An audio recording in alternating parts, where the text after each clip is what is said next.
श्री स्वामी समर्थ. आज आपण जाणून घेणार आहोत श्री स्वामी चरित्र सारामृतातील दुसऱ्या अध्यायाचा सोपा अर्थ. हा अध्याय म्हणजे स्वामीच्या अद्भुत अवताराची साक्ष आहे. या अध्यायातील स्वामींच्या दिव्य अवताराचे वर्णन केले आहे. ग्रंथकार सांगतात की स्वामी समर्थ हे साक्षात दत्ताचे अवतार आहे.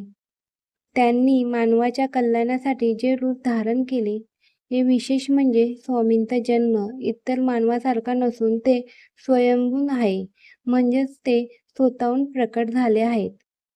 स्वामींनी बालपणी अनेक अद्भुत लीला केल्या. त्यांनी आपल्या भक्तांच्या मनोकामना पूर्ण केल्या आणि दुष्टांचा नाश केला. या अध्यायातून आपल्याला हे समजते की स्वामींचे अस्तित्व हे काळाच्या पलीकडचे आहे. ते अक्कलकोटमध्ये येण्यापूर्वी कोठे होते आणि त्यांची कशा प्रकारे भ्रमंती केली याची रंजक माहिती यात मिळते.